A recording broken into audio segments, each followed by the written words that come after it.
정부가 지난 2012년 중단됐던 한일 군사정보보호협정 논의를 재개한다고 밝혔습니다.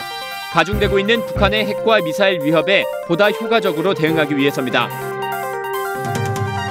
미 태평양공군 사령부가 주관하는 2016 레드플래그 알래스카 훈련에 참가했던 우리 공군의 F-15K 전투기 6대가 훈련을 성공적으로 마치고 복귀했습니다. 연합 공중작전 수행 능력을 향상시키는 가시적인 성과를 거뒀습니다.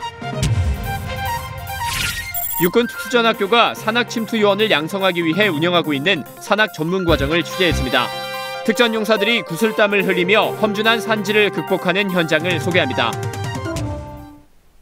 시청자 여러분 그리고 장병 여러분 안녕하십니까? 국방뉴스를 전해드립니다. 정부가 지난 2012년 중단됐던 한일 군사정보보호협정과 관련한 일본과의 논의를 재개한다고 밝혔습니다. 가중되고 있는 북한의 핵과 미사일 위협에 보다 효과적으로 대응하기 위해 한미일 정보협력에 대해 한일 정보협력 체계도 향상시켜 나갈 필요성이 커졌다는 설명입니다. 김지한 기자입니다. 정부가 2012년 중단됐던 한일 군사정보보호협정 협상을 4년 만에 재개합니다.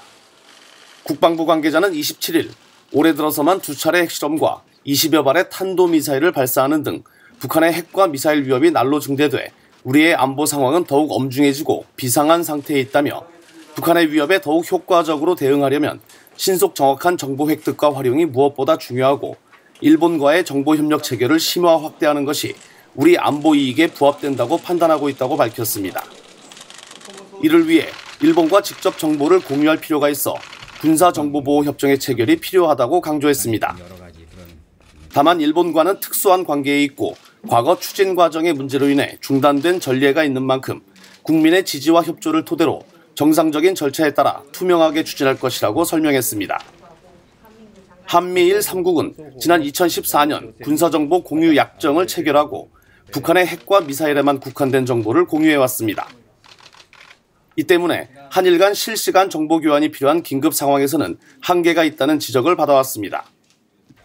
국방부 관계자는 한일 간 정보보호협정을 체결하게 되면 미국을 경유할 필요 없이 양자 간 정보를 직접 공유하게 됨으로써 신속성을 높이고 출처의 다양화를 통한 정보의 신뢰도와 정확성을 높일 수 있다고 설명했습니다.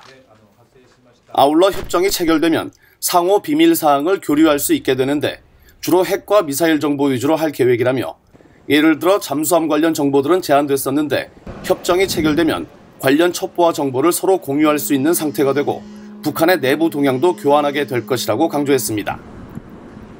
일본은 현재 정보 수집 위성과 이지스함, 지상 레이더, 조기 경보기, 해상 초계기 등 다수의 정보 수집 자산을 보유하고 있습니다. 국방뉴스 김지한입니다.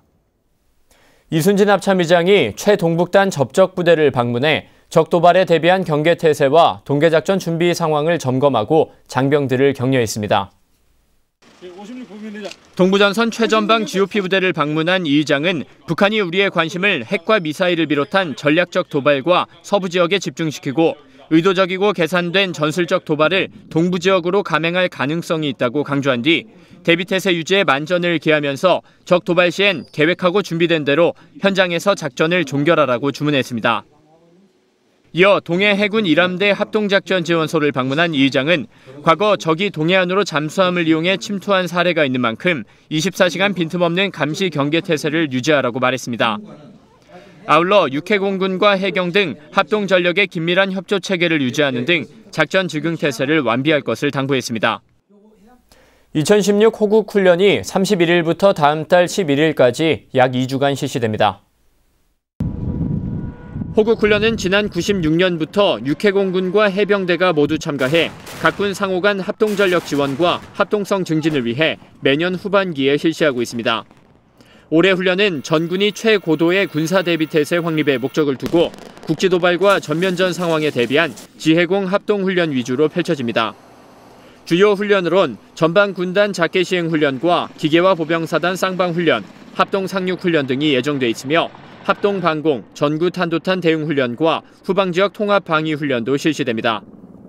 훈련 규모는 예년과 유사한 수준이며 일부 훈련은 한미연합으로 진행될 예정입니다. 우리 공군이 지난 10일부터 참가한 레드플래그 알래스카 훈련을 모두 마쳤습니다. 공군은 다국적 연합공군과 가상의 적을 공격하고 방어하며 연합공중작전 수행 능력을 강화했습니다. 김두현 중사의 보도입니다. 우리 공군이 미국 태평양 공군사령부가 주관한 레드플래그 알래스카 훈련을 모두 마치고 지난 26일 복귀했습니다. 지난 10일부터 21일까지 실시된 이번 레드플래그 훈련에는 한국과 미국, 뉴질랜드와 북대서양 조약기구 공군이 참가해 서로 실력을 뽐냈습니다. 우리 공군은 이번 훈련에 F-15K 6대와 C-130 항공기 2대를 파견했습니다. 훈련간 우리 F-15K 전투기들은 미 공군 전투기들과 입체적으로 설치된 가상의 적 주요 시설에 GBU-31 등 정밀 유도폭탄을 투하하는 실사격 훈련과 자체 방어가 취약한 항공기를 엄호하는 공중엄호 훈련 등 다양한 연합 공중작전을 펼쳤습니다. 또 C-130 수송기는 처음으로 한국군 외의 병력인 미군 병력을 적진에 공수시키는 침투 훈련을 실시해 유사시 한미 연합작전 수행에 있어 상호 운용성을 강화시켰습니다. 한편 훈련에 앞선 지난 9일엔 알래스카 지역 한인교민과 한글 학교 학생을 대상으로 사물놀이와 K-팝 댄스 공연을 마련하고 한글 교재와 소설책 400여 권, 전통 의상과 악기들을 기증하면서 활발한 교류 활동도 펼쳤습니다. 공군은 이번 연합훈련으로 유사시 적을 압도할 수 있는 실전적 공중전투 기량을 연마하고 정비사를 비롯한 지원 요원 모두가 최상의 항공작전 지원을 통해 이번 훈련을 성공적으로 이끌었다고 밝혔습니다. 국방뉴스 김두현입니다. 육군특수전사령부 예하 특수전학교는 산악침투요원을 길러내는 산악 전문 과정을 운영하고 있습니다. 특전용사들이 구슬땀을 흘리며 험준한 상지를 극복하는 현장, 김하영 기자가 다녔습니다. 기암괴석들이 위용을 뽐내는 산악훈련장. 자신의 한계를 이겨내고 특수작전을 수행하는 요원으로 거듭나기 위한 노력이 이곳에서 펼쳐지고 있습니다. 특수전학교의 산악전문과정은 육군 유일의 산악침투요원 양성교육으로 지난 1975년부터 현재까지 3,100여 명의 특수작전 요원과 교관을 배출했습니다. 교육생들은 이처럼 깎아지르는 듯한 절벽을 오르내리며 아무리 험준한 산악 지형도 극복할 수 있는 능력을 구비합니다. 암벽 형태별 등반 요령과 전술적 상황 조치 능력, 산악 지역 구조 능력 등 우리 국토의 70% 이상을 차지하는 산악 지형에서 특수 임무를 원활히 수행할 수 있도록 육성하는 데 중점을 둡니다. 13번 횡단 준비 끝. 횡단. 안개로 인해 한 치 앞도 보이지 않지만 150m 떨어진 반대편 봉우리를 향해 망설임 없이 몸을 던지고 팔과 다리의 힘만으로 수직에 가까운 절벽을 오르며 체력과 정신력을 함께 길러냅니다. 30kg의 군장도 이들에게는 문제가 되지 않습니다. 고도의 체력과 담력을 바탕으로 임무 수행에 필요한 침투 기술을 전수하여 고립무원의 적지에서도 부여된 임무를 완벽하게 수행해낼 수 있는 최정예 산악요원 양성에 최선을 다하고 있습니다. 최근에는 특전용사뿐만 아니라 육군과 해병대 수색부대, 해군 특수전단 간부들도 산악 전문 과정에 입교해 전문 산악 기술을 배워가고 있습니다. 특수전학교는 작은 실수도 큰 사고로 이어질 수 있는 훈련 특성상 안전 통제에도 심혈을 기울이며 항상 실전이라는 생각으로 최고의 요원을 길러내고 있습니다. 국방뉴스 김하영입니다. 해군 작전사령부는 27일 엄연성 해군참모총장 주관으로 제25, 26대 해군작전사령관 이취임식을 거행했습니다. 이 자리에서 정진섭 해군중장이 제26대 해군작전사령관으로 취임했습니다. 이날 행사에는 부산 지역 기관 단체장과 군 주요 인사 및 장병 등 1000여 명이 참석해 자리를 빛냈습니다. 엄연성 해군참모총장은 훈시를 통해 제25대 사령관 이기식 중장의 그간의 노고를 높이 치하하는 한편 정진섭 제26대 신임 작전사령관의 취임을 축하했습니다. 또한 작전사령부는 해군 작전의 최전선이고 적이 도발하면 강력히 응징해 싸우면 반드시 승리하는 필승 해군의 진면목을 보여줘야 한다는 점을 당부했습니다. 정진섭 신임 작전사령관은 취임사에서 한미 해군 간 연합작전 능력 제고 등 실전적 교육 훈련을 강화하고 소통과 기본에 충실한 부대 관리 운영으로 국민의 사랑과 신뢰를 받는 군이 되어야 한다고 강조했습니다. 한편 정진섭 신임사령관은 해군사관학교 37기로 합참작전 2처장과 이함대 사령관, 해군본부 정작부장과 해군본부 참모차장 등을 두루 역임하며 폭넓은 지휘 경험을 갖춘 해상작전 분야의 최고 전문가입니다. 국군의무사령부 예하 국군의무학교는 26일 미래지향적인 의무지원 체계 확립을 위한 2016 의무병과 발전 세미나를 개최했습니다. 일부에서는 급변하는 미래 의료 환경에 대한 준비라는 주제로 김철준 의학 박사의 특별 강연에 이어 참석자들의 토론으로 진행됐습니다. 2부에서는 군 의료 지원 체계 개선과 화생방 위협 대응 능력 발전 방안 등을 주제로 전문가들의 발표가 이어졌습니다. 국방부와 육해 공군 의무병과원 250여 명의 참석자들은 선진 의료 지원 체계 확립에 기여하기 위해 만전을 다할 것을 다짐했습니다. 한편 이날 세미나에서는 장갑형 구급차와 음압형 수용시설 등 미래 작전 환경을 고려한 최첨단 장비들이 소개돼 눈길을 끌었습니다. 방위사업청이 군 급식의 안전성 향상을 위한 정책 발전 세미나를 개최했습니다. 참석자들은 불량식품을 납품하는 업체에 행정비용까지 청구하는 등 강도 높은 제도 개선이 필요하다고 입을 모았습니다. 오상현 기자의 보도입니다. 배추김치 안에서 30cm 길이의 칼이 발견되고 핫도그빵에서 곰팡이가 발견되는 등 군에 납품되는 식품 중 최근 5년 동안 이물질 발견 건수가 174건에 달합니다. 방위사업청이 이런 불량식품이 군에 납품되는 것을 막기 위해 국방부와 식품의약품안전처 등 관계기관의 공무원과 급식 담당자를 모아 세미나를 개최했습니다. 우선 주한미군 4.11 계약지원여단장 어메리커스 길 대령은 미군의 경우 의학적인 예방조치뿐 아니라 문제가 발생했을 때 미 정부가 피해를 본 만큼 보상받을 수 있게 법적인 조치도 엄정하게 취한다고 강조했습니다. 육군 군수사령부 급식 유륙과장 민찬규 대령은 품목별로 검증된 우수업체들을 군납업체 후보군으로 관리하고 승인된 군납업체만을 대상으로 입찰 자격을 부여해야 한다고 강조했습니다.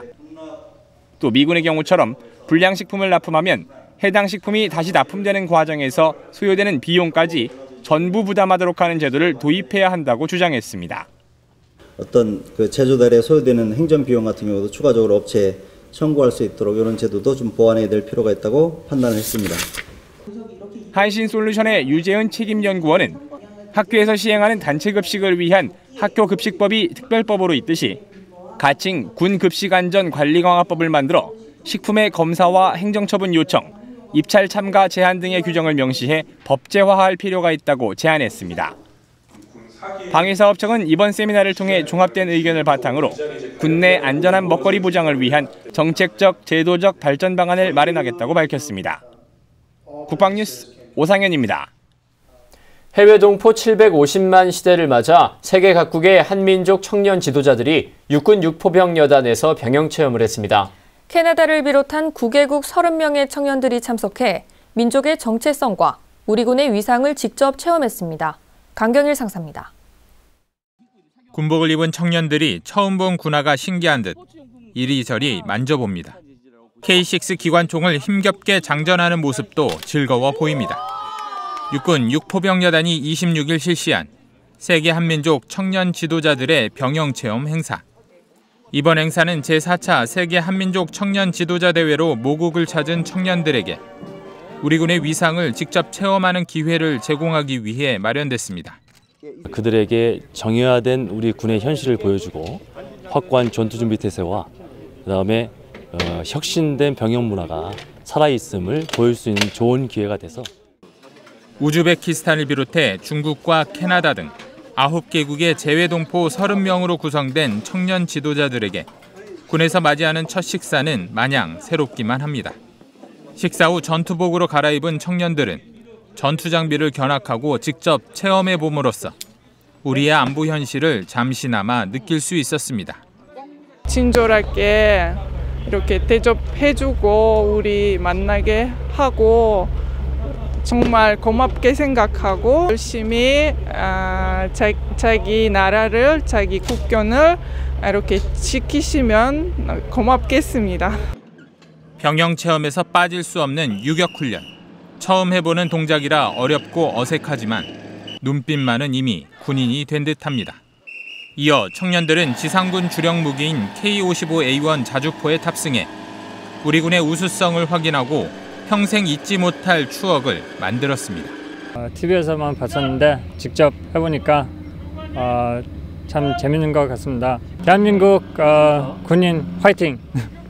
부대는 청년 지도자들이 이번 행사를 통해 한민족으로서 자긍심을 갖는 한편 병영 체험에서 보고 느낀 것을 세계에 알리는 민간 외교관의 역할을 기대한다고 밝혔습니다.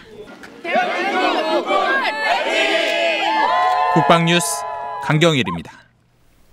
북한 사회의 두드러진 특징은 충성심입니다. 부모의 효도, 나라인 충성이 아닌 오직 최고 권력자 한 사람을 향한 강요된 충성은 북한 사회 누구에게도 예외일 수 없습니다. 하지만 그런 결의에 찬 충성 구호들이 갈수록 급증하는 탈북 사태로 인해 허무하게만 느껴지는데요. 이번 주 주간 북한 이다경 기자입니다.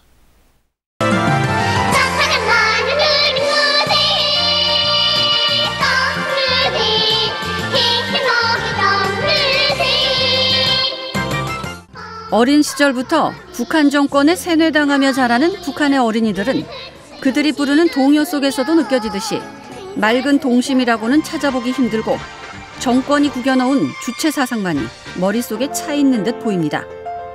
하지만 북한 주민들의 비참한 실상을 보면 지위고하를 막론하고 외쳐대는 충성맹세가 극소수의 당원들을 제외하고는 과연 몇 %나 진실일까 하는 의문이 듭니다. 실제로는 김정은 엘리트, 주민, 3자 간의 결속력이 약화돼 있고 민심 이반이 심화되면서 정권의 불안정성에 벼랑 끝에 몰리는 한계 상황에 처했다고 국정원은 분석한 바 있습니다. 궁지에 몰린 쥐는 고양이에게 덤벼든다라는 속담처럼 이 김정은의 포갑, 공포 정치가 앞으로 계속된다면은 북한 내부에서 적지 않은 불평 불만이 행동화, 현실화되는 가능성이 현재로서는 상당히 높다고 볼 수 있겠습니다. 국정원은 대북 제재로 북한의 자금난이 심화되면서 지난 3월에는 유엔 안전보장이사회 대북 제재 결의안 2270호가 채택된 이후 북한의 외화가 2억 달러 정도 감소했다고 전하기도 했는데요. 그럼에도 불구하고 북한은 대북 제재 무용론을 과시하려고 올해 들어 핵과 미사일 등 전략적 도발에 2억 달러를 또 여명거리 건설에는 2억 6천만 달러를 쏟아부은 것으로 알려졌죠. 또한 조선중앙통신은 지난달 북부전선 200일 전투의 주 타격 방향 최전방을 북부 피해 복구전선으로 정하고 복구전투에 힘쓰도록 대책을 세워줬다고 전하며 10월 24일자 노동신문을 통해서는 이와 관련해 김정은을 찬양하는 시선들을 한 면에 가득 장식했습니다. 그러면서도 김정은은 세계적으로 유례를 찾아볼 수 없는 절대 권력 사회인 자신만의 왕국에서 신변 안전을 위해 경호를 강화하고 극도의 공포심으로 동선조차 숨기며 살아가고 있습니다. 공포 정치를 펼치면서 본인 역시도 공포에 떨고 있는 악상왕인 것이죠. 심리학적으로 볼 때 상대방에 대해서 무자비한 포갑 정치를 행하는 행위자 스스로도 자신이 행한 행위에 대해서 이 후과를 두려워하는 마음이 인간이라면 누구나 있을 거 아니겠습니까? 자신의 신변에 위해를 가하는 요소들을 배제하기 위해서 신변 경우에 좀 더 2중, 3중 장치를 마련하지 않을까 이렇게 전망해 볼 수 있습니다. 북한 주민들의 탈북은 계속되고 있습니다. 조만간 겨울이 닥치면 함경북도의 수재민들은 어떤 때보다 고통스러운 계절을 겪게 될 것입니다. 북한 사회에 울려 퍼지는 힘찬 충성 구호보다 더 크게 들리는 건 그 아래로 새어나오는 주민들의 한숨 소리입니다. 주간 북한 이다경입니다. 오늘은 우리 공군이 레드플래그 훈련에 참가해 연합 공중작전 능력을 향상시키고 특수전 교육단에서 진행되고 있는 산악 전문과정 소식 전해드렸습니다. 우리 군은 유사시 적을 압도할 수 있는 실전적인 전투 기량을 연마하고 있습니다. 국방뉴스를 마칩니다. 시청해주신 여러분 고맙습니다.